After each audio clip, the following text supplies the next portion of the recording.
Alright. We're back for part 2.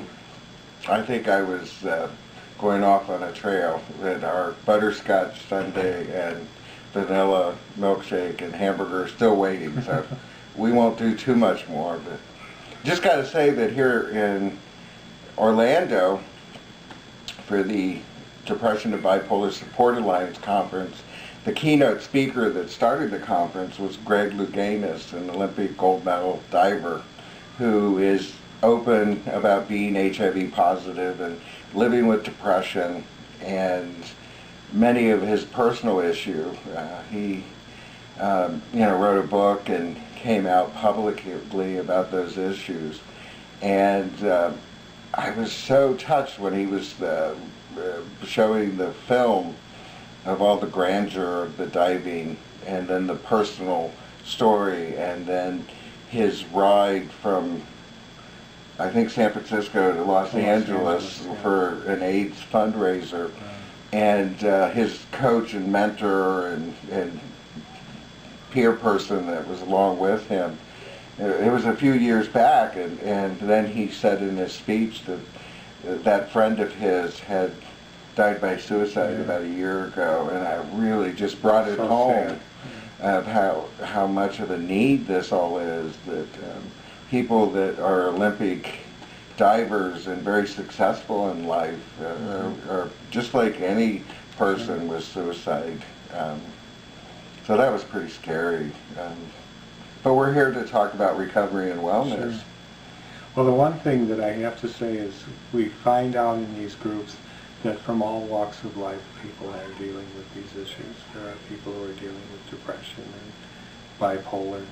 And I think that I tend to feel that we need to have a wellness attitude, and that we need to try and have those moments when we can actually think about the things that we did that are well, such as we did not commit suicide, or we did not reject treatment. We went and sought treatment, and we went to see somebody about taking care of our problems. And I think those are signs of health, and we want to make sure that we encourage that as facilitators of our groups, but also just as people who are associating with other people with these disorders.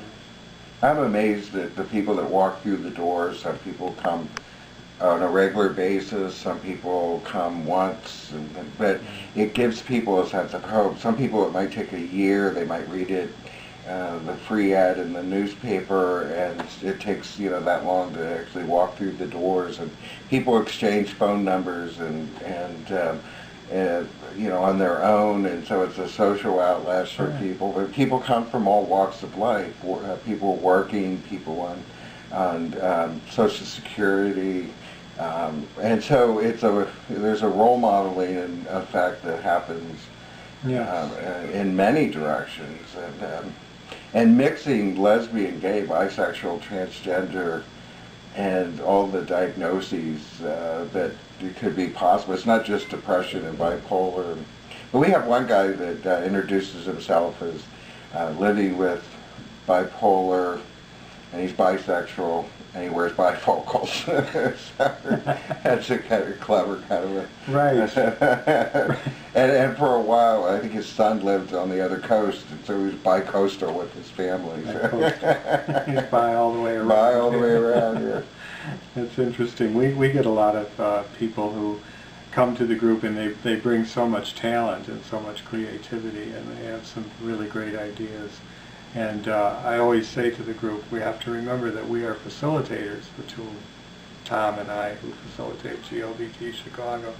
But we have to remember that everybody's equal.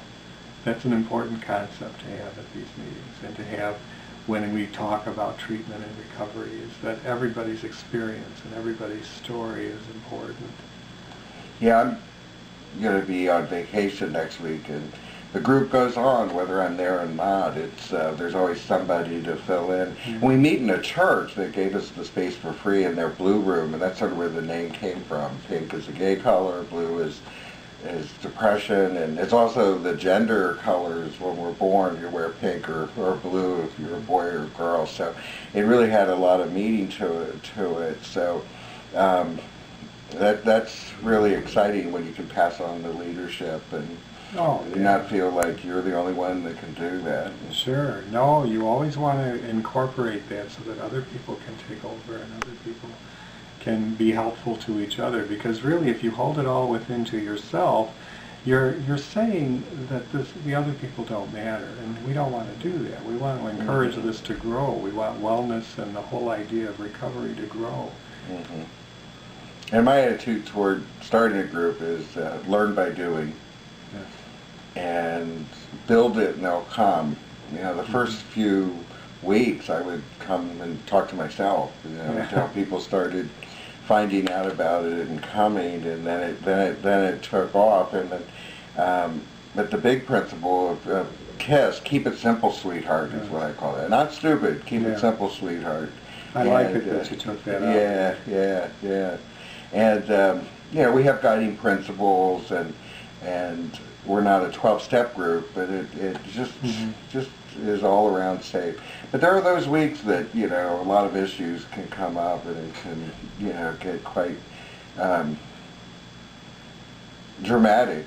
But we also want to make sure somebody is safe if they are having a really bad week, and they have a plan for support, and that they're not going to leave in crisis. And that's what's great. Oh, sure. We always give out phone numbers. We make arrangements. We've gone to lunch afterwards just because. See, we meet on Saturdays, and so we're able to go to lunch afterwards. I think if you meet in the evening, it gets to be too late. Well, we go to more than just ice cream. Speaking of which, we've got that butterscotch. Right, we've got the butterscotch sundae. That's Isn't that ironic? You know? Yeah. That's an important part of my recovery, I might add. Yeah. Yeah, well, this has been great. And, you know, it's so exciting meeting you, Joe, here. And I keep wanting to say Chicago, but we're in Orlando. You live in Chicago, I live in Philadelphia. Right.